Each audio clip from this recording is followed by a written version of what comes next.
तो कैसे हैं आप सभी लोग। तो आज हम फिर से आ गए हैं परमैन की फैन में story will are love life will complete का।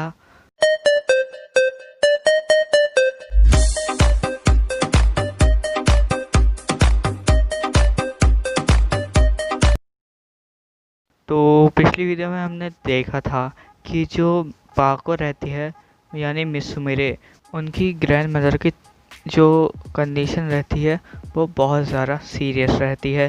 इसलिए वो उनसे मिलने के लिए अमेरिका के लिए निकल जाती है।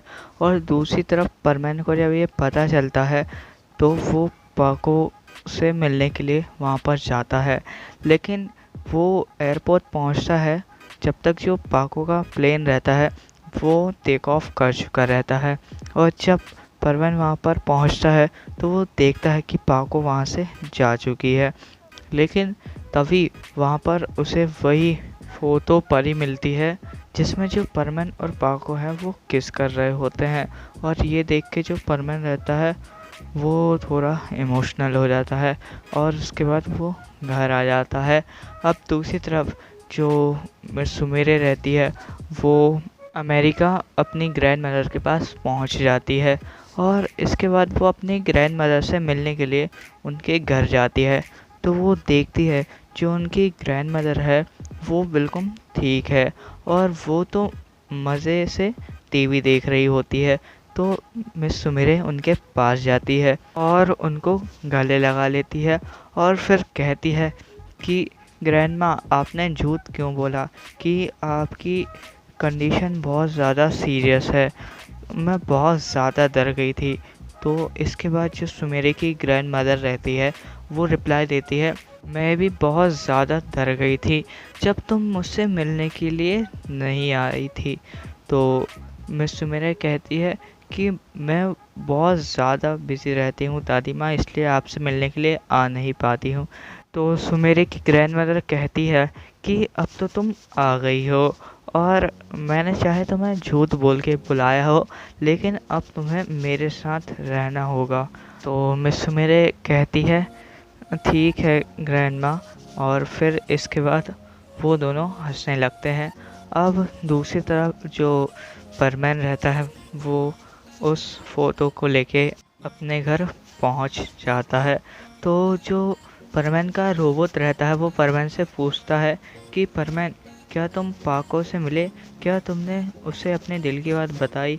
तो परमैन कहता है कि मैं पाको के पास पहुंच ही नहीं पाया, जब तक मैं वहां पर गया था पाको जा चुकी थी। और फिर इसके बाद जो परमैन रहता है वो अपने रोबोट को वापस रोबोट बना देता है और उसको कबर्ड में रख के और अपने पलंग पे लेट जाता है और पाको की फ़ोटो देख रहा होता है और उसे नींद लग जाती है। अब शाम हो जाती है और जो बूबी रहता है वो परमैन यानी मित्सु को बुलाने के लिए आता है ड्यूटी करने के लिए। और फिर इसके बाद मित्सु उठता है और अपने रोबोट को ऑन करता है और ड्यूटी करने के लिए चला जाता है। और अब वहाँ पर पायान भी आ जाता है क्योंकि जो पाको है वो अमेरिका गई है, तो उसकी जगह किसी को तो परमैन और बूबी के साथ ड्यूटी करनी होगी। इसलिए वहाँ पर पायान आ जाता है उनकी मदद करने के लिए। लेकिन जो परमैन रहता है वो अपनी ड्यूटी पे ध्यान नहीं देता है और पाको के बारे में ही सोच रहा होता है। तो पायान कहता है परमैन से कि परमैन तुम इतने उदास क्यों हो, पाको को तुम बाद में भी तो प्रपोज कर सकते हो। तो परमैन कहता है कि लेकिन मैंने जो तैयारी की थी इतनी सारी पाको के लिए वो सारी वेस्ट हो जाएगी।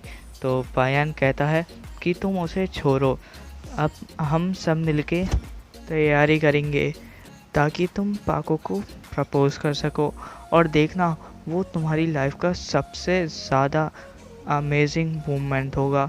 तो इसके बाद जो परमैन रहता है वो भी थोड़ा खुश हो जाता है और वापस अपनी ड्यूटी करने लगता है और वो पायान के साथ काम करने भी जाता है ताकि वो पाको को एक बहुत ही शानदार पार्टी दे सके और प्रपोज कर सके।